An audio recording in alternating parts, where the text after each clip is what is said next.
기도하는데 금요일하고 안식일로 한다고 해서 상당히 좀 아쉬웠습니다. 요즘 추세가 점점 이제 사는 게 바빠져서 말씀을 연구한다고 하는 게 힘들어지고 있는 그런 상황이 된 것 같습니다. 하여튼 뭐 이틀이지만 저희들이 나눌 수 있는 그런 은혜를 좀 잘 나눴으면 좋겠습니다. 제가 한국에서는 노래하는 목사로 알려져 있습니다. 그리고 비디오 만드는 목사로 알려져 있습니다. 사실 제가 늘 아쉬웠던 게 나는 분명히 목사인데 왜 이렇게 노래하고 비디오 만드는 사람으로만 이렇게 취급을 당할까 이 생각을 많이 했었어요. 한국에서 이제 미국으로 와서는 제가 한 번도 이렇게 제가 있는 교회에서 제가 노래하는 티를 잘 안 냈습니다. 그리고 이제 말씀에 집중하는 그런 기회를 가지게 됐고, 좀 상당히 그런 부분에 있어서는 미국에서 목회를 하는 게 그런 의미에서는 저한테 아주 좋았다고 생각이 듭니다. 오늘 제가 말씀드리고자 하는 것은 마태복음 13장에 나와 있는 말씀인데 지금 그걸 펴지면 안 됐습니다. 도입을 좀 먼저 해야 됩니다. 제목을 이게 제가 총 주제를 진리가 무엇이냐라고 이렇게 했습니다. 이 진리가 무엇이냐라고 하는 이 질문은 요한복음 18장에 보면 빌라도가 예수님께 묻는 질문 가운데 이 말이 들어갑니다. 네가 왕이냐 이렇게 묻습니다. 그랬더니 당신 말과 같이 내가 왕입니다. 내가 이것을 위해서 태어났고 이것을 위해서 세상에 왔습니다. 다시 말해서 진리에 대해서 내가 증거하려고 하는 것입니다. 진리에 속한 사람은 내 소리를 들을 수 있습니다. 이렇게 이제 대답을 했더니 지금 빌라도가 예수님을 만나는 게 한 번이 아니라 두 번째거든요. 그 밤에 벌써 두 번이나 지금 만나는 거예요. 가만히 보아하니까 지금 이 사람이 무슨 죄가 있어서 죽이려고 하는 게 아니에요. 정치적으로 이 사람을 죽일 수밖에 없는 상황으로 몰고 가고 있는 걸 지금 빌라도가 알고 있습니다. 이 생사가 걸린 마당에 이 지금 억지로라도 가짜 증인들을 세우고 거짓 증거를 앞세워 가지고 이 사람을 지금 죽이려고 그렇게 몰고 가고 있는 상황에서 이 사람은 영 상황 파악이 되지 않는 것입니다. 빌라도가 볼 때는 참 이상한 사람이에요. 지금 자기가 죽을 상황인데 지금 여기서 진리 타령을 하고 있는 거죠.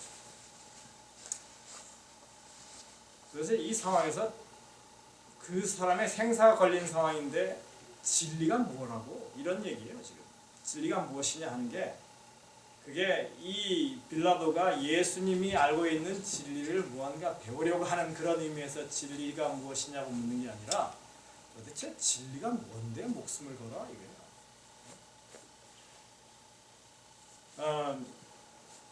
여러분들은 진리를 위해서 목숨을 걸만하다고 생각하십니까?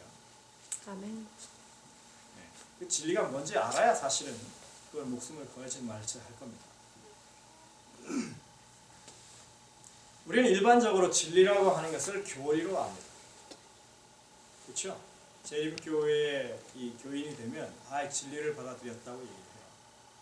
그러면 다른 교회에 사는 사람들은 진리가 없는 사람들인가요? 제1교인들이 제일 난처한 질문이죠. 우리는 이게 진리라고 생각하고 이제까지 이렇게 그 교리를 따르고 그걸 받아들였는데 근데 성경에서 예수님은 분명히 이렇게 말합니다. 내가 곧 길이요 진리요 생명이라고. 예수님이 진리란 얘기예요. 우리는 교리를 진리라고 알고 있지만 성경은 누굴 진리라고 해요? 예수님을 가르쳐 진리라고 해요. 요한복음 17장 17절에 보면 저희를 진리로 거룩하게 하옵소서 아버지의 말씀은 진리입니다. 이렇게 예수님이 기도 가운데 말씀하십니다. 다시 말해서 하나님의 말씀 자체가 하나님 존재 자체가 진리예요. 성경이 말하는 진리는 예수님 자체가 자신이 진리고 하나님 자신이 진리십니다. 그리고 요한복음 16장에 예수님이 말씀하셨던 것처럼 진리의 성령이 오시면 그가 너희를 모든 진리 가운데로 이끄시리라 이렇게 얘기할 때 성령 하나님도 진리라고 해요. 요한복음 8장 32절에는 진리를 알지니 진리가 너희를 자유케 하리라 이렇게 말씀했습니다. 그러니까 진리는 우리가 아는 교리가 진리가 아닙니다. 진리는 우리의 살아계신 하나님 그리고 우리의 중보자이시고 지금도 우리를 위하시는 예수님 그리고 진리를 계시하시는 성령님이 진리십니다. 그러니까 이 빌라도가 예수님께 했던 빈정거리는 진리가 무엇이냐 하는 것은 잘못된 질문입니다. 어떻게 물어야 하냐면 진리는 누구냐 이렇게 물어야 돼요. 근데 우리 모두는 사실 진리를 어떤 체계화된 성경의 가르침이라고 생각합니다. 맞습니까?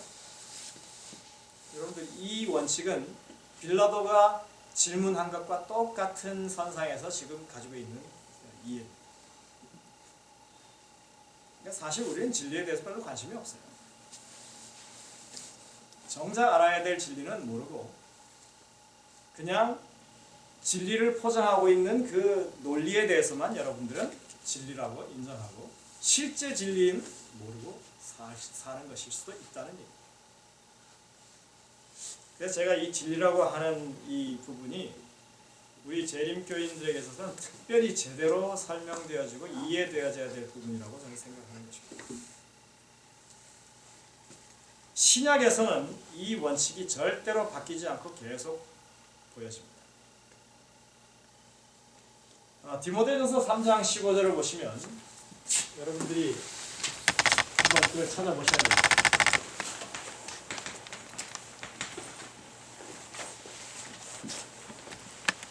디모데전서 3장 15절입니다.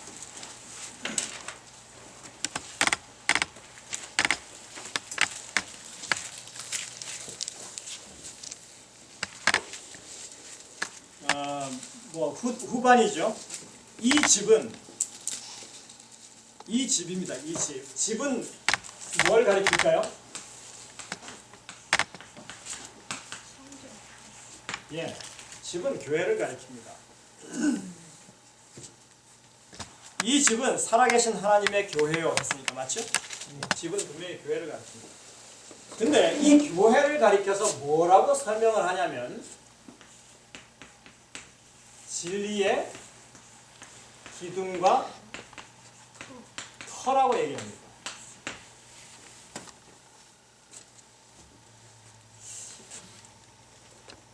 이게 교회고요. 진리입니다. 여러분들 우리가 진리 가운데 들어갔다고 얘기하죠. 그죠? 다시 말해서 믿는 어떤 도리를 우리가 받아들였다고 할 때 진리 가운데 들어갔다고 얘기합니다. 근데 이 교회와 진리와의 관계를 지금 설명하는 부분이 바로 이 표현이에요. 이 집은 살아계신 하나님의 교회요 진리의 기둥과 터니라 이렇게 얘기합니다. 이거 설명 조금만 잘못하면 아주 희한하게 들릴 수 있으니까 여러분들 아주 정신 바짝 차리고 들으시기 바랍니다. 여기서 말하는 것은 진리가 교회의 기둥과 터라고 이야기하지 않습니다. 예? 진리가 교회의 기둥과 터라고 얘기하잖아요. 다시 말해서 진리라고 한 세워진 집에 우리가 이 모인 것이 교회라고 말하지 않는다는 것입니다. 진리교회로 들어왔다고 얘기하는 게 우리에게 그런 개념이에요. 대신에 어떻게 하냐면 교회가 진리의 기둥과 터가 된다고 얘기합니다. 이 말장난 같아요. 그런데 이거 아주 자세히 뜯어보면 의미가 다른 것입니다. 보통 우리가 건물을 지을 때 터가 있어야 되죠. 예? 수평과 수직의 어떤 그런 이 조화가 이제 건물이라고 얘기를 하는데 이 터가 분명히 있어야 합니다. 그리고 거기에다 기둥을 세우죠. 그죠? 기둥을 세우고 그 다음에 지붕을 얹고 그죠? 얹고 벽을 이제 세우면 그게 집이 되는 것입니다. 자, 진리의 기둥과 터가 교회라고 얘기한다면 여러분들 생각해 보십시오. 이 기둥과 터가 적용되는 것은 교회입니까? 진리입니까? 기둥과 터는 어디에 속한 것일까요? 교회에 속한 게 되죠. 다시 말해서 교회라고 하는 이 모임 자체가 기둥이 되고 터가 되고 이런 건물을 이루는 양식이 된다고 하는 것입니다. 그러면 그 교회 안에 무엇이 보여지고 드러나야 되냐면 진리가 보여지고 드러나야 된다는 얘기예요. 다시 말해서 교회 안에 진리가 살아야 된다고 하는 것입니다. 이 바울이 이 표현을 하기 위해서 전 대단히 생각을 많이 했다고 생각됩니다. 우리가 쉽게 이야기하는 대로 진리라고 하는 지어진 집, 다시 말해서 우리가 이런 진리를 가지고 있으니까 이런 교리를, 바른 교리를 갖고 있으니까 사람들이 이걸 받아들이고 오기만 하면 뭐가 있다고? 여기 구원이 있고 그 다음에 이게 제대로 된 것인 것처럼 이해하고 있지만 이건 뭔가가 잘못되어 있는 거예요. 이거를 바르게 이해하기 위해서는 에베소서를 봐야 됩니다. 에베소서를 한번 보시기 바랍니다.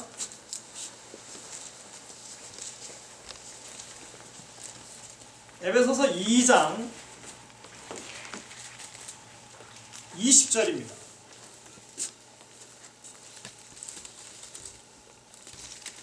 너희는 사도들과 선지자들의 터 위에 세우심을 입은 자라. 그리스도 예수께서 친히 모퉁이 돌이 되셨느니라. 자, 너희는 누구를 말합니까?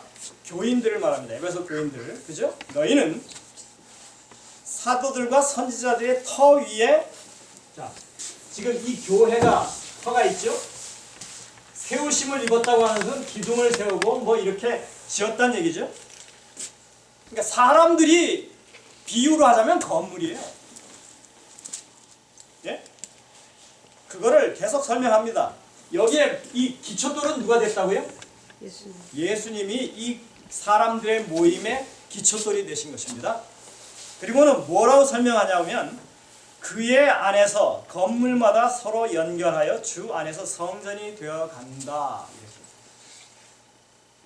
너희도 성령 안에서 그 다음에 하나님의 거하실 처소가 되기 위하여 예수 안에서 함께 지어져 가느니라.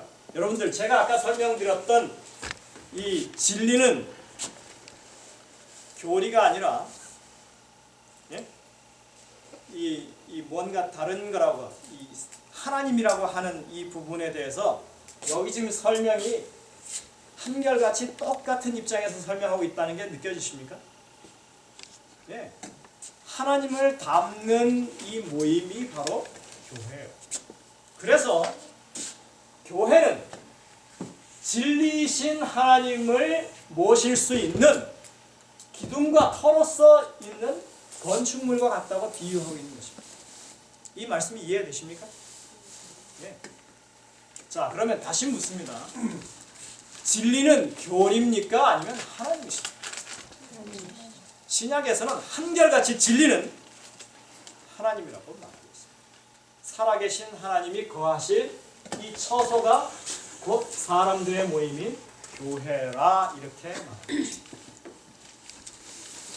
그렇다면 여러분들은 진리를 가진 사람들입니까? 진리대로 행하는 사람들입니까? 제가 물을 수 있습니다. 여러분 정말 진리를 아십니까? 우리가 이 재림교인이 되기 위해서는 뭐 거쳐야 될 게 많습니다. 첫째, 안식일이 어느 날인지 정확하게 이해해야 되고 뭐 우리가 그냥 왜냐하면 어느 날인지 구분해서 지켜야 되기 때문에 이런 수순을 밟는 겁니다. 그 다음에 그 사람의 죽은 다음에 영혼 문제가 어떻게 되는지 정확한 믿음을 가져야 되고, 그죠? 다니엘서와 계시록이나 이런 걸 통해 가지고 지금 세상의 역사가 하나님께서 계획하신 그 구속의 어떤 그 청사진에서 어떻게 흘러가고 있는지 우리가 어느 정도 이해하고 받아들이고, 그 다음에 이 마지막 시대에 정말 영원한 복음을 땅끝까지 증거하기 위해서 우리가 세천세의 기별에 대한 이해도 필요하고, 이런 걸 이렇게 가지면 우리가 진리를 가졌다고 얘기를 합니다. 천만의 말씀. 이건 진리를 우리가 이해하는 하나의 어떤 그 과정 중에 알아가는 것일 뿐이지 진리를 아는 건 아니에요. 진리를 가진 게 아니에요. 진리는 누구를 우리가 품어야 진리예요? 예수님. 예수 그리스도를 마음에 품어야 그게 진리를 가진 거예요. 그리고 성경에서는 나 혼자 예수 그리스도를 마음 가운데 품는 것으로 절대로 말하지 않습니다. 그것은 성경이 말하는 진리를 담을 수 없는 그런 부분입니다. 반드시 이 교회라고 하는 이런 하나님의 성전이라고 하는 개념을 통해서 이 진리를 품을 수 있다고 말합니다. 만약 혼자 마음의 이 정신적인 어떤 수양을 해가지고 정말 고결한 품성을 가지는 것이 하나님께서 원하시는 일이라면 그냥 수도원 같은 데 들어가고 어디 절간 같은 데 들어가서 열심히 이렇게 인격을 도야 하시면 됩니다. 근데 성경은 그런 걸 말하지 않습니다. 성경에서는 이렇게 함께 연결되고 서로 지어져 가서 우리 이 공동체라고 하는 것 안에 하나님의 모습이 하나님이 정말 임재하시는 것을 볼 수 있게 하시는 것이 하나님의 목적이라고 말합니다.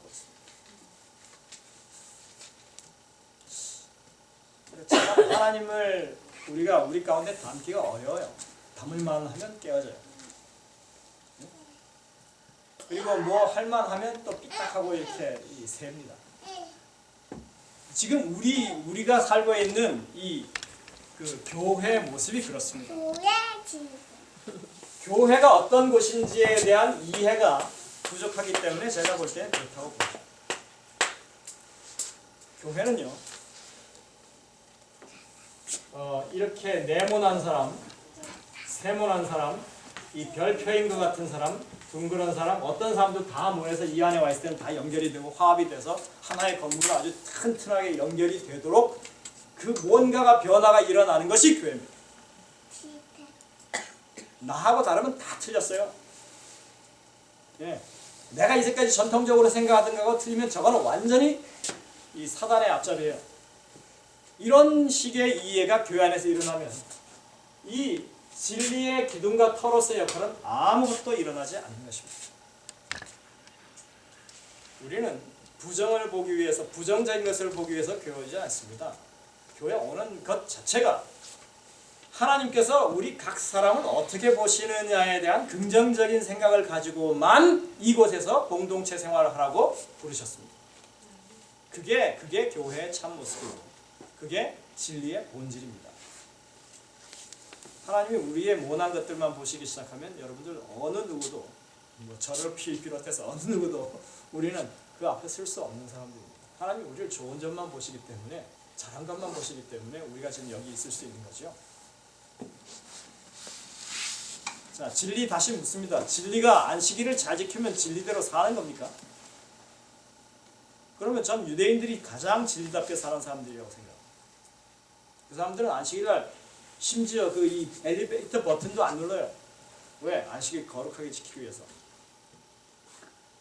그런 게 진리대로 사는 거라면 이거 뭔가 문제가 아주 심각합니다. 이미 2000년 전에 포기했어야 될 종교를 우리가 아직도 가지고 있는 겁니다. 근데 정작 알아야 될 진리는 누구예요?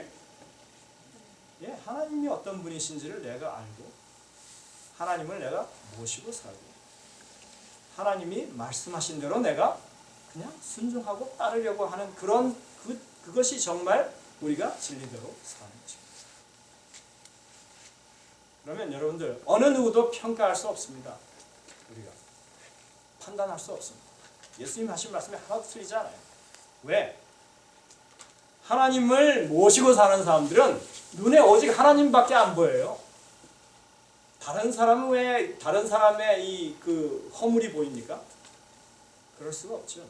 그 눈에는 하나님밖에 안 보여요. 진리를 아는 사람들은 정말로 그렇게 사는 게 진리를 아는 사람들의 삶입니다.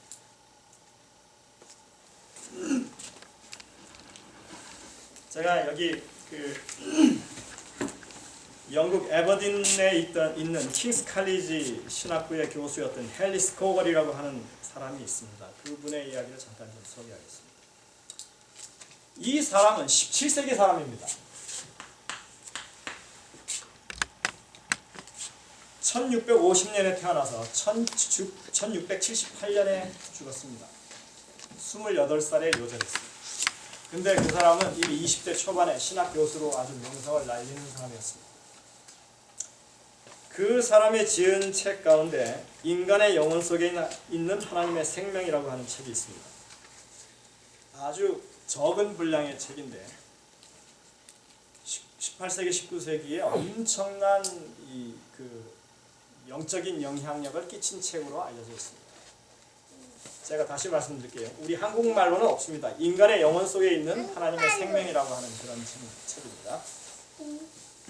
근데 원래 이 책은 원래 이 그 헨리 스코걸이 자기 친구에게 영적인 어떤 그 가르침, 조언을 하기 위해서 쓴 책이에요. 그러니까 이렇게 길지 않다는 얘기예요. 그 친구가 이해할 수 있게 이 신앙이라고 하는 이런 거고 영적인 생애라고 하는 이런 거고 이런 걸 설명하는 책이에요.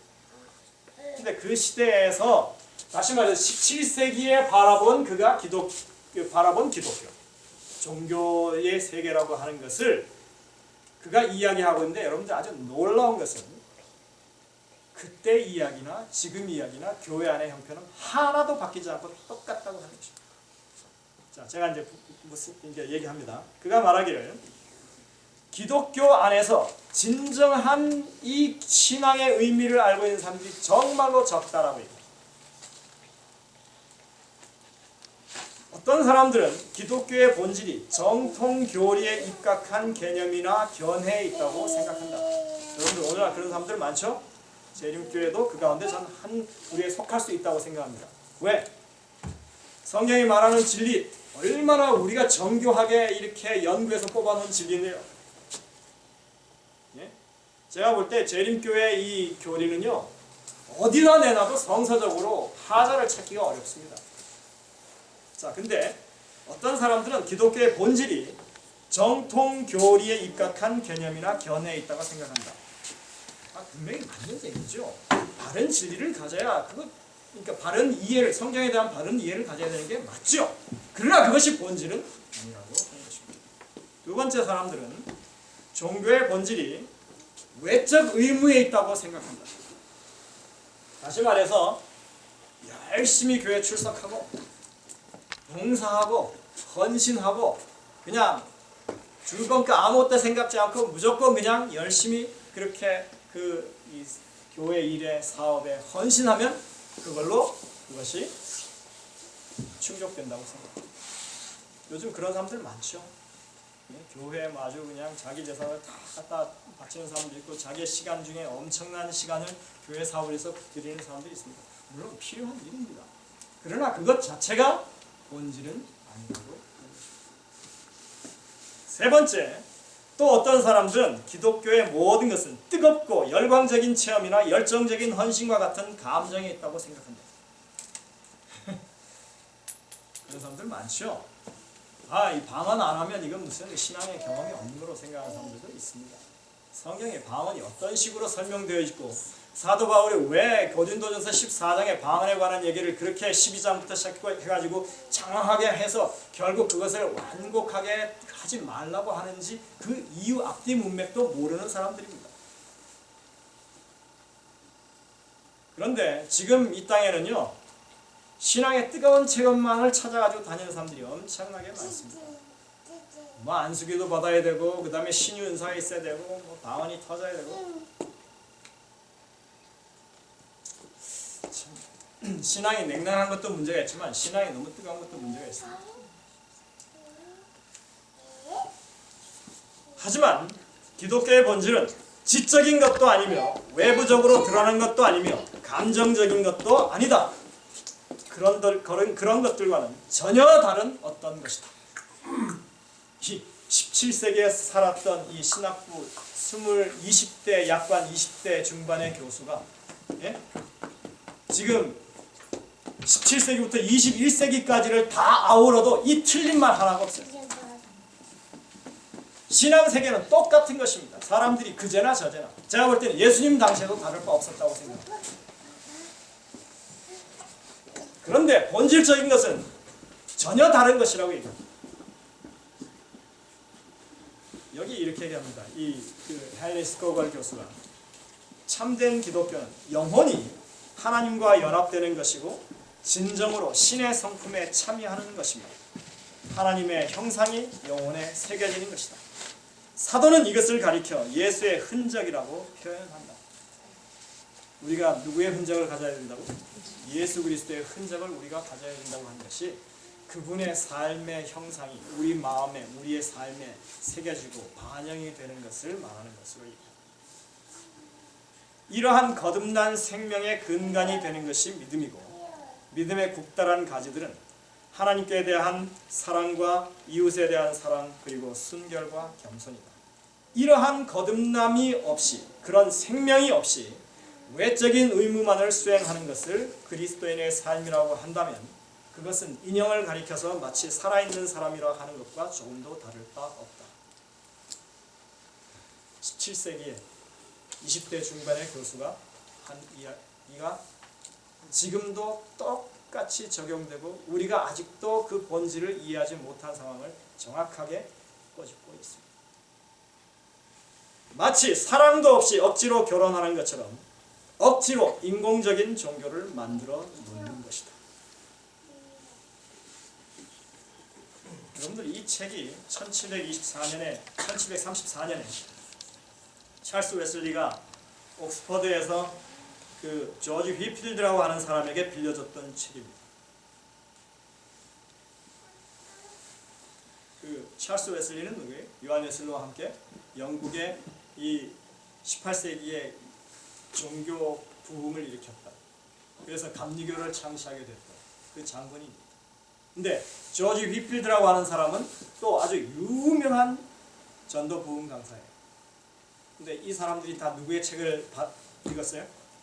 이 헨리 스코글의 이 책을 읽고 깊은 감동을 받고 영국의 그런 영적 각성 운동이 일어나는데 아주 큰 이 기여를 했다고 말하고 있습니다. 제가 이 진리에 대해서 이야기를 할 때 제가 목회를 나오고 나서 제 시각이 바뀐 것을 지금 말씀드리려고 하는 것입니다. 이걸로 닦는 건가요? 닦이긴 닦이네요.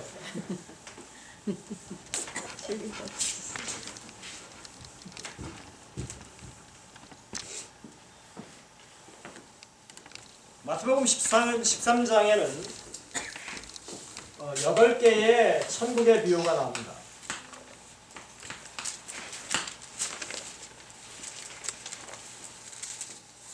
여덟 개의 천국의 비유 가운데 제일 처음 나오는 게 씨 뿌리는 자의 비유.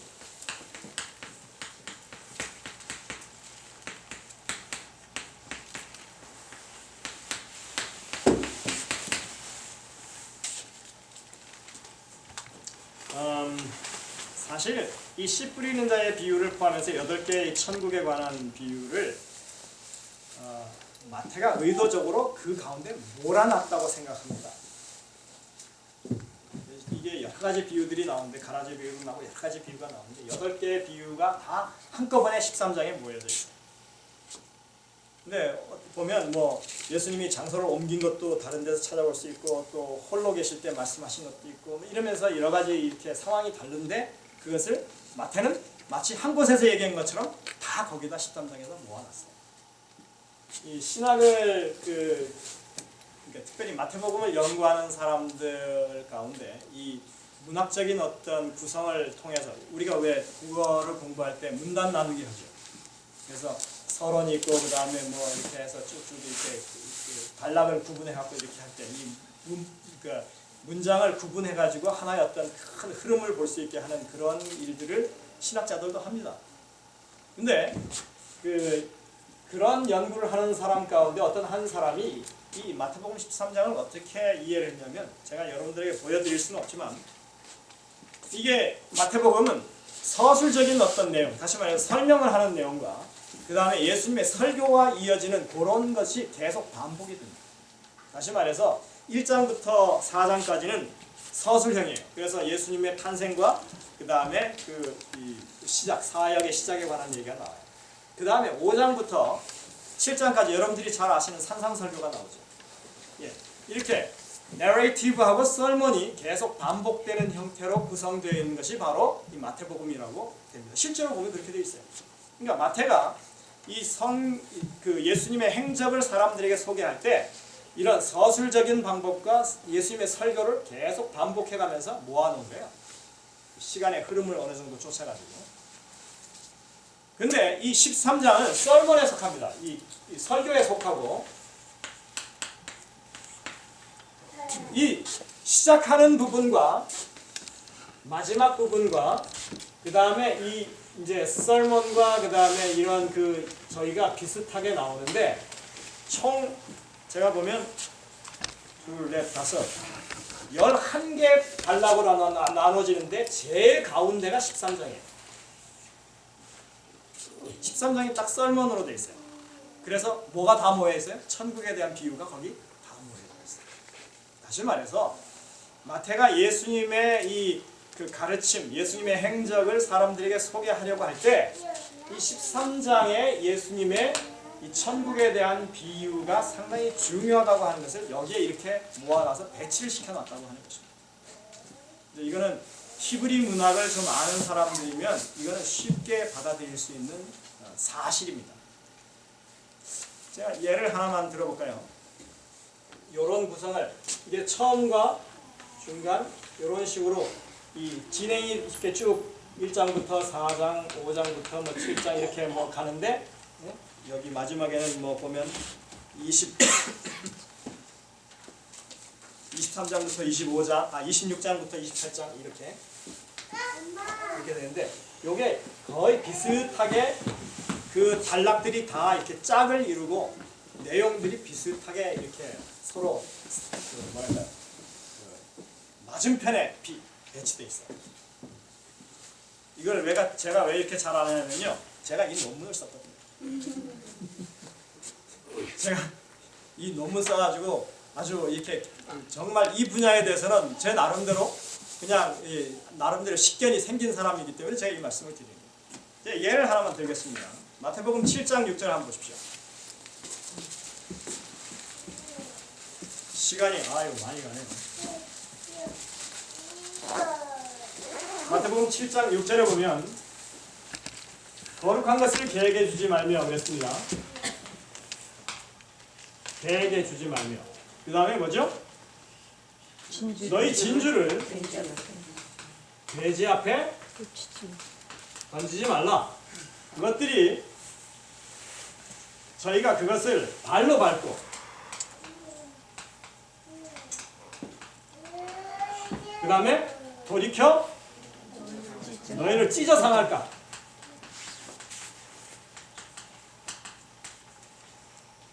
자, 여러분들 한번 보십시오. 이 된 순서가 개에게 주지 말고 개에게 주지 말라. 발로 밟고 찢어 상한다. 이렇게 되어 있습니다. 일반적으로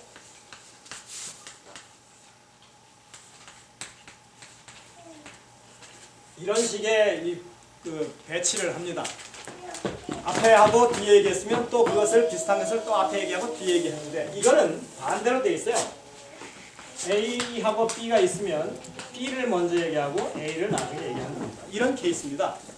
네, 여러분들 아주 유명한 성경 주석가인 매튜 헨리도 성경에 이런 형식의 기록이 많다고 하는 것을 몰랐기 때문에 어떻게 해석을 했냐면, 참 이상하다. 개가 어떻게 발로 밟고 돼지가 찢어 상할까? 네? 왜? 이거밖에 모르기 때문에. 근데 성경에 상당히 많은 부분이 오히려 이런 표현을 쓰고 있습니다. 마치 이것처럼 처음에 얘기했던 걸 맨 나중에 이 단락들이, 이건 한 책이고 이건 한 구절이지만 이런 개념이 상당히 성경 안에 많이 적용되고 있다는 거죠. 특별히 이렇게 가운데다 이렇게 배치를 하거나 양쪽 끝에다 배치하는 건 상당히 의미심장한 것들이 많아요. 제가 이걸 다 설명할 시간은 없지만 어쨌든 마태복음 13장이 그 장의 위치로 볼 때 한가운데 위치하고 있고, 천국에 대한 비유를 다 모아놨다고 하는 그것만으로도 이 마태복음 13장을 그래서 사람들이 뭐라고 얘기하냐면 천국장이라고. 여러분들 잘 드시는 천국장 생각하시면 쉽게 이해가 될 겁니다. 천국장. 근데 첫 번째 씨 뿌리는 자의 비유가 나옵니다. 이 씨 뿌리는 자의 비유는 크게 세 단락으로 이루어져 있습니다. 예수님이 처음에 사람들에게 얘기한 그냥 그 비유가 나옵니다. 그 다음에 두 번째는 그 비유를 왜 했습니까? 질문을 했을 때 예수님이 거기에 대한 대답을 하시는 게 나옵니다.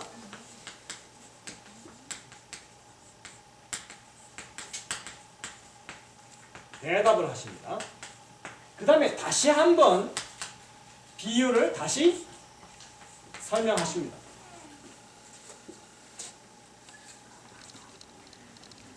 그래서 여러분들이 이 마태복음 13장을 보시면 그냥 똑같은 부분이 두 번 나오는 것처럼 보여요. 그렇죠?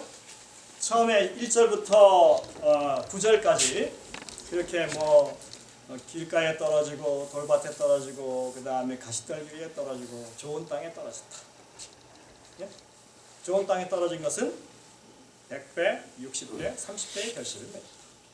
씨 뿌리는 이게 농부가 씨를 뿌렸는데 그렇게 됐다. 이제 묻습니다. 제자들이 예수께 나와 가는데 어찌 저에게 비유를 말씀하십니까? 그랬더니 예수님이 여기서 아주 대답을 하실 때 아주 특이한 단어를 쓰시는데 천국의 비밀이 여기 있다라고 말씀하십니다. 천국의 비밀이 너희에게는 허락되었으나 저희에게는 아니 되었다. 너희는 누구고 저희는 누구죠? 너희는 제자들을 말하고 저희는 무리들을 말합니다. 그냥 막 어중이 떠중이 예수님 뭐 신기한 거 행한다니까 따라다니는 무리들이요. 근데 제자들은 뭘 알아야 된다고 말씀하시는 거예요? 다른 말로 하면 이 씨 뿌리는 자의 비유에 나와 있는 천국의 비밀,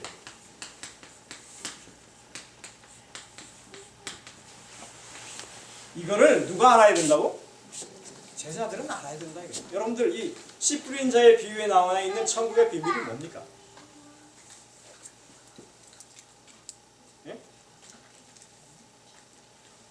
그리고 다시 보시면 18절부터 이제 그 비유에 그러니까 이 질문에 대한 천국의 비밀이 무엇인지에 대한 기본적인 설명을 하신 다음에 18절에 보면 그런즉 씨 뿌린 자의 비유를 들으라 하면서 아까 했던 말씀을 똑같이 약간의 이 보충 설명을 곁들여서 하십니다.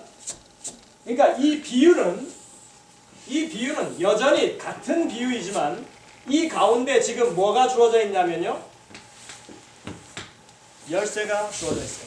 비밀이 여기 담겨져 있는 거죠. 그러면 여러분들 정작 우리가 배워야 할 것은 이 비유일까요? 아니면 예수님이 말씀하신 천국의 비밀이라고 하는 이 열쇠일까요? 열쇠. 근데 제가 많은 사람들 가운데 이것이 얼마나 중요한 것인지를 설명을 한 번도 들어본 적이 없습니다. 다 뭐만 설명해요? 비유만. 아니 비유를 백날 설명해봤자 뭐예요? 그 열쇠가 없으면 비유를 어떻게 이해하겠어요? 그러니까 우리가 어떻게 이해하냐면 지금 이 비유를 이야기할 때 자, 씨를 뿌렸다 농부가 그 마음밭이 이 길가처럼 딱딱한 사람은 그냥 끝났고 그 다음에 그 다음에 돌짝밭인 사람 그래도 이 어느 정도까지는 이 좀 이렇게 가능성인데 너무 이렇게 돌이 많아가지고 아직은 그게 개발이 안 된 사람이에요. 그런 사람들은 뭐예요? 조금 가망성인데 그냥 끝났어요. 그 다음에 또 뭡니까? 가시덤불. 그냥 주변에 염려 뭐 이런 것들 때문에 맨날 전전긍긍하는 이런 사람들도 분명히 땅에 씨앗이 이렇게 뿌리가 내리고 자랄 만한데 그냥 끝났다. 그리고 어떤 사람들만 마음이 옥토, 좋은 땅인 사람만 결실이 100배, 60배, 30배 됐다. 이런 게 비유래요. 아니 농사하는 사람들이면 다 알죠. 좋은 땅에 떨어지면 당연히 열매 맺죠. 예? 이게 천국의 비밀이에요? 아니요, 비밀은 따로 있어요. 여기 지금 있어요. 근데 이 비밀은 개봉되지 않았어요. 그리고는 이 비유만 가르칩니다. 그럼 이 비유는 제가 볼 때 제대로 이해될 수가 없는 것입니다. 자, 그럼 여러분들이 한번 비밀이라고 하면 한번 보실래요? 어떻게 되어 있는지. 무릇 있는 자는 받아 넉넉하게 되되 무릇 없는 자는 그것도 그 있는 것도 빼앗기리라. 야, 이게 뭡니까? 네? 빈익빈 부익부를 얘기하고 계신 거예요 지금? 그러므로 내가 저에게 비유로 말하기는 저희가 보아도 보지 못하며 들어도 듣지 못하며 깨닫지 못함이니라. 자, 보십시오. 이 보아도 보지 못하고 들어도 듣지 못하고 깨닫지 못하는 것을 가리켜서 뭐라고 얘기하냐면 있는 자는 받아 넉넉하게 되지만 무릇 없는 자, 다시 말해서 그것을 깨달을 수 없는 사람들은 백날 들어도 안 된다 이거예요. 그걸 아는 사람들은 뭐해요? 자꾸 새로운 것을 발견하고 그것 안에서 넉넉하게 되어지는데 그 비밀을 모르는 사람들은 어떻게 된다고요? 가면 갈수록 힘들고 아주 그냥 이렇게 무기력해지는 거예요. 만약 여러분들 신앙이 시간이 지나면 지날수록 이게 정말 바른 길이었나 이렇게 생각이 들면 정말 위험한 것입니다. 맨 끝에 와가지고 이거 아닌데 이렇게 되면 어떡할까요? 네? 무릇 있는 자는 가면 갈수록 넉넉해져야죠. 네? 이게 신앙의 도리입니다. 그러니까 이 비밀을 아는 게 매우 중요합니다. 자, 그런데 이사야의 예언을 이야기합니다. 이사야의 예언이 저에게 이루었으니 일렀으되 이제 이 비밀이 여기 밝혀집니다. 목사님 이거 9시까지 끝내야 되는 겁니까? 하실 때까지 했어요. 아니 길게 하진 않습니다. 그래도 이 설명을 시작했으니까 마치긴 해야 되니까. 여러분들 여기 지금 예수님이 인용하신 이 말씀은 이사야서 6장에 나오는 말씀입니다. 한번 찾아보십시오.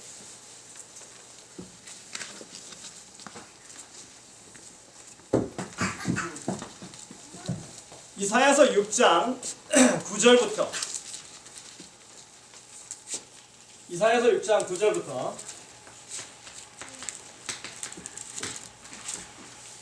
여호와께서 가라사대 내가 이 백성에게 이르기를 너희가 듣기는 들어도 깨닫지 못할 것이며 보기는 보아도 알지 못하리라 하여 이 백성의 마음으로 둔하게 하며 그 귀가 막히고 눈이 감기게 하라 염려컨대 그들이 눈으로 보고 귀로 듣고 마음으로 깨닫고 다시 돌아와서 고침을 받을까 하노라. 11절에 보시면 이렇게 말합니다. 주여 뭐라고요? 어느 때까지입니까? 주여 어느 때까지입니까? 자, 보기는 보아도 듣기는 들어도 보지도 못하고 깨닫지도 못해요. 도대체 이게 언제까지입니까? 이렇게 묻습니다. 자, 여기 이렇게 질문이 던져진 상황에서 다시 마태복음 13장으로 돌아오시기 바랍니다. 14절입니다. 이사야의 예언이 저희에게 뭐 했다? 이루었다. 아하. 이사야의 예언이 지금 이 말씀을 하고 있는 이 상황 가운데서 성취되었다. 다시 말해서 이제는 보고 듣고 깨달을 수 있다고 하는 거예요. 무슨 말씀인지 알겠죠? 자, 이제 이 상황만 아시면 여러분들은 비밀을 찾을 수 있는 아주 중요한 단서를 가지게 된 겁니다. 제가요 한번 아까 이렇게 이 히브리 문학적인 표현한 것 가운데 이 구절이 그 다음에 예수님이 어떻게 말씀하시는지를 제가 한번 적어 보겠습니다. 저희가 듣기는 들어도 깨닫지 못할 것이요, 그죠? 그 다음에 보기는 보아도 알지 못하리라. 이 백성의 마음이 완악해져서 그 다음에 그 귀는 듣기에 둔하고 그 다음에 눈은 감았으니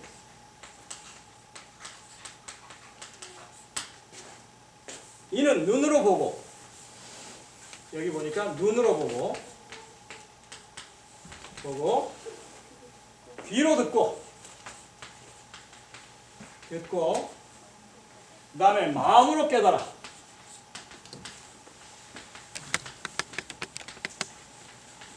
예수님이 지금 이사야 6장 9절부터 나오는 말씀을 그대로 지금 하시는데 그 말씀이 여기 보십시오. 눈과 눈이 지금 마주치고 있고 귀가 마주치고 있죠. 지금 순서대로 가고 있는데도 이런 하나의 형태를 따라 지금 가고 있다고 하는 얘기입니다. 그 다음에 마음과 마음이 지금 마주치고 있습니다. 그럼 여기 뭐가 나올까요? 이제 밑에는? 자, 그러나 복이 있도다 이렇게 얘기합니다. 여기에 가서 이제 그러나 복이 있도다. 뭐라고요? 너희 눈은 봄으로, 너희 귀는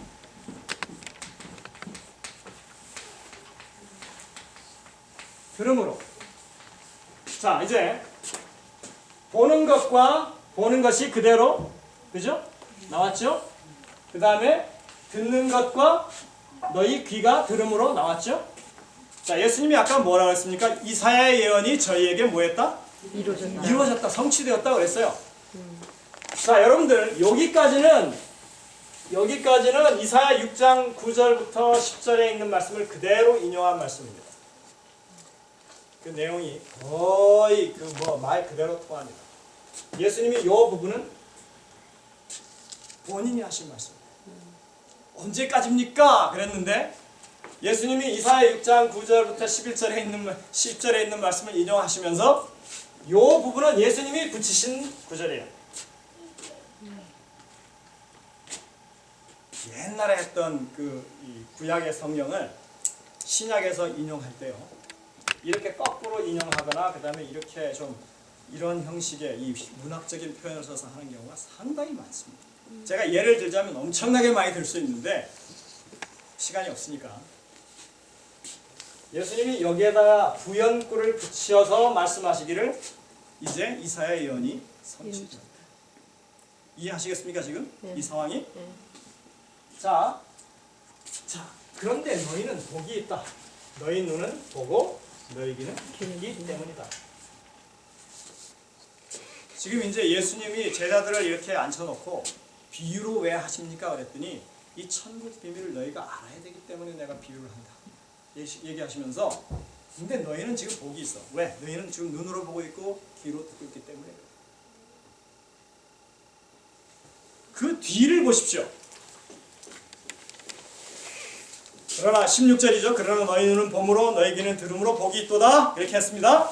내가 진실로 너에게 이르노니 많은 선지자와 의인이 너희 보는 것들을 보고자 하여도 보지 못하였고 너희 듣는 것을 듣고자 하여도 듣지 못하였느니라. 여러분들 이 상황이 지금 이해되십니까? 네. 너희 전에 있던 선지자들, 의인들이 누굴 보고 싶어 했어요? 예수님. 하나님을 보고 싶어 했는데 안 보였어요. 근데 너희는 지금 보고 듣고 있다고 그래요. 이 상황 가운데 이 땅에 내려오신 하나님이 지금 그 자리에 서 계신 겁니다. 제자들 앞에, 눈앞에 지금 서 있어요. 예? 하나님의 현존이 지금 그 상황 가운데 일어나고 있는 것입니다. 그래서 말씀하시기를 너희 복 있어. 너희는 보고 듣고 하니까. 자, 여러분들 이제 이 천국 복음에 대한, 천국에 대한 비유, 씨 뿌리는 자의 비유가 가지고 있는 진정한 의미를 여러분들이 이제는 적용을 시키셔야 합니다.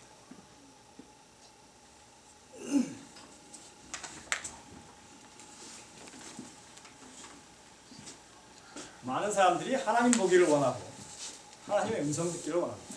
그래서 뒷산에 올라가서 소나무를 잡고 한 번만 저에게 나타나시면 어쩌고 저쩌고 기도를 하는 겁니다. 여러분들 씨 뿌리는 자의 비유의 씨는 말씀입니다. 그죠? 이 말씀이 우리의 심령 가운데 어떤 역사를 이루느냐에 관한 부분입니다. 하나님의 말씀을 우리가 보고 읽고 깨닫고 그 다음에 느끼면서 우리 삶에서 어떤 변화가 일어나는 것이 이 천국의 경험이에요.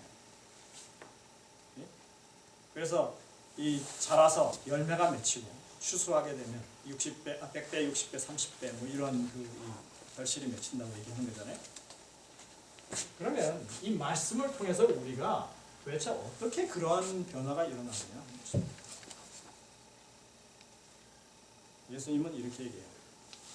너희가 보고 들음으로 그렇게 된다. 자, 이제 여러분들 제가 제일 처음에 했던 말씀을 떠올리시기 바랍니다. 진리를 여러분들이 아십니까? 여러분들 어떤 진리를 찾으셨습니까? 말씀을 볼 때 교리를 찾았습니까? 아니면 지금 그 순간 나한테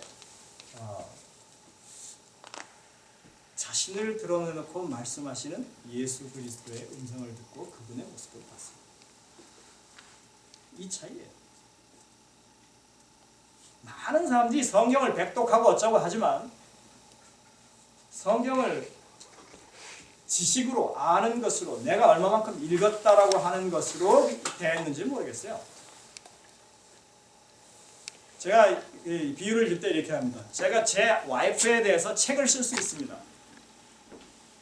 키는 얼마고 몸무게가 얼마고 요즘 좀 열심히 운동을 하니까 약간 좀 빠지긴 빠졌습니다. 그 다음에 뭘 잘하고 뭘 잘 못하고 내가 알고 있는 여러 가지 내가 이렇게 경험으로 알고 있는 걸 많이 내가 적어서 책을 만들 수 있어요. 그러나 그 책이 곧 저희 집사람은 아니에요. 무슨 말씀인지 알겠죠? 제일 중요한 것은 제가 책을 저희 집사람이라고 끌어안고 살지는 않거든요. 예수님이 지금 말씀하시는 것은 뭐냐면 그렇게 가르치고 그렇게 이야기하고 그렇게 강조해 왔는데도 너희가 아직 깨닫지 못하는 게 하나 있는데 그게 뭐냐면 내가 너희와 함께 있다고 하는 걸 너희가 지금 무시하고 산다. 천국의 비밀이요? 예? 씨 뿌리는 자의 비유에 이 말하는 이 천국의 비밀이요? 하나님이 지금 우리와 함께 계신다고 하는 것에 대한 이 확고한 믿음이 말씀을 통해서 내 가운데 이어지지 않으면 그건 아무 의미가 없다고 하는 말씀입니다. 근데 우리는 그저 목사의 설교를 듣죠. 아주 잘 가르치는 강사의 가르침을 받아들이죠. 정말 하나님의 음성으로 들어보셨습니까? 지금 예수님은 너희는 복이 있어. 눈으로 보고 귀로 듣고 있단 말이다. 이렇게 이 말씀이요. 하얀 건 종이고 검은 건 글씨가 아닙니다. 이거는 하나님이 우리에게 말씀하실 수 있는 도구예요. 내가 이 글을 읽을 때는 하나님이 지금 내게 말씀하시는 거예요. 우리가 그렇게 이 신앙을 바르게 다시 말해서 교리로서 지식으로서 하나님에 대한 어떤 이 지식을 쌓아가는 것이 아니라 내가 읽으면서 하나님의 이 가슴을 느낄 수 있는 그리고 하나님이 나를 어루만지심을 내가 경험할 수 있는 그런 경험이 우리 생활에서 이 말씀 체험이라고 하는 게 그렇게 일어나야 되는 것이 이게 지금 씨 뿌리는 자의 비유. 그래야 뭐 한다고요? 열매가 맺힌다. 자라남이. 여러분들 말씀 보는 이 그 태도를 달리하시기 바랍니다. 지금 예수님은 내가 네 눈앞에 지금 보이지 않지만 있는데 그것을 네가 인정하겠느냐 물으시는 거예요. 어떻게 하다 보니까 이 신앙을 하는 사람들이 오늘날 신앙하는 사람들이요. 하나님은 특별한 때 아니면 우리에게 역사하지 않는다고 하는 믿음을 가지게 됐어요. 위급한 순간에 내가 아주 절체절명의 위기에 하나님 도와주십시오 하면 그제서야 그래 내가 너 도울게 하고 등장하시는 그런 분으로 이해를 하고 있습니다. 많은 사람들이. 하나님은요 아무것 할 일 없어도 우리와 그냥 함께 계시는 분이세요. 성경이 그걸 얘기합니다. 하나님은 한 번도 우리를 떠나신 적도 없고 우리를 버리신 적도 없고 우리를 포기하신 적도 없어요. 성경 어디를 보십시오. 하나님이 우리를 떠났다고 하는 구절이 있는지. 하나님께서 잠깐 안 보이는 것처럼 우리에게 눈을 가리시기도 하고 안 들리게 하실 수도 있습니다. 그렇다고 우리에게서 멀리 계신 분이 계십니다. 예수님이 그랬죠. 세상 끝날까지 너희와 항상 함께 있겠다. 근데 우리는 안 믿어요. 왜? 하늘 가셨는데? 안 믿어요. 자, 정신 나갔다고 그래요. 착각한다고 그래요. 이스라엘 백성들에게 지금 눈이 가려지고 들리지 않게 된 이유는 이사야에 나오는 것처럼 하도 불순종하기 때문에 하나님께서 잠깐 가리신 거예요. 그 이유밖에 없습니다. 예수님이 이름이 뭡니까? 임마누엘이라고 하는 이름 자체가 뭐예요? 네, 우리와 함께 하시는 하나님이에요. 당신 이름도 그렇게 붙이시는 하나님이신데 네? 우리를 떠나시다니, 우리를 버리시다니, 우리에게서 멀리 계시다니 이게 말이 안 되는 거죠. 물론 우리는 모든 이해를 공간적으로, 물리적으로밖에 이해 못합니다. 그러나 분명한 것은 하나님은 그냥 우리와 항상 우리 우편에 계시고 우리 뒤에 계시고 우리를 구원하십니다. 그리고 항상 쉬지 않고 말씀하십니다. 그런데 우리가 뭐하고 있어요 지금? 귀를 막고 이건 하나님의 음성이 아니라고 지금 틀어막고 있는 상황이에요. 이러니 천국이 되어야 할 상황인데도 천국이 안 되고 있는 거죠. 씨 뿌리는 자의 비유요. 누구는 깃바치고 누구는 저기 돌짝밭이고 누구는 가시덤불 밭입니까? 네, 다 그럴 수 있어요.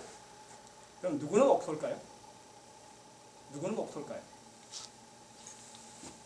이 농사하는 사람들은요, 예수님이 이 비유하신 것을 분명히 저는 안다고 생각합니다. 농부는 그 밭을 갈아엎고 그 가운데 있는 돌을 갖다 던지고 그 다음에 이 아주 잡초뿌리들 다 뽑아내고 해가지고 그 밭을 옥토로 만드는 것이 농부입니다. 근데 우리는 어떻게 이해하고 있냐면 내가 옥토가 되어야 결실을 맺는다고 생각합니다. 지금 이 상황이 우리가 지금 철저하게 잘못 오해하고 있는 상황이라니까요. 하나님이 내 안에 계시면 자연적으로 어떻게 된다고요? 내가 옥토가 될 수 있어요. 왜? 하나님이 역사하시니까. 하나님이 일하시니까. 근데 내가 하나님 잠깐만요. 내가 좀 해볼게요 하고 자꾸 우리가 뭐하고 있어요? 이렇게 도덕적인 수양을 하고 어떻게 해서라도 안 그런 척 해보려고 그러고 화가 이만큼 나도 그냥 얼굴 울긋불긋한데 꾹꾹 참는 게 보이는데도 예? 그냥 이 경건을 떨어야 하는 그러니까 우리가 결실이 없는 거죠. 하나님이 역사하시지 않는데 하나님이 계셔서 하나님이 내 안에서 역사하신다고 하는 그 확실한 믿음이 없는데 어떻게 그게 가능하겠어요? 그러니 해보려고 노력하는 거죠. 자꾸 내가 이것도 저 해봐서 다른 사람들보다 더 나은 것처럼 보여야 하는 그런 생각이 드는 거죠. 얼마나 우스꽝스럽고 참 허무맹랑한 짓이겠습니까? 씨 뿌리는 자의 비유만 제대로 우리가 보고 진리가 뭔지 제대로만 우리가 깨달았어. 2000년 전에 이스라엘 백성들에게 그 몇백 년 전에 600년 전에 이 이사야를 통해서 했던 예수님 당시까지도 해결하지 못했던 문제를 지금 2000년이 지난 지금도 아직도 해결하지 못해가지고 이러지는 않았을 거라 이거. 해리스 코걸의 말이 전 정말 100% 맞다고 저는 생각합니다. 제가 목회 나오고 나서 이 마태복음 13장을 보고 저는 제 생각을 바꿨습니다. 신학교에서는 절대로 배우지 못했던 것, 교회 현실을 바라보면서 제 생각을 바꿨습니다.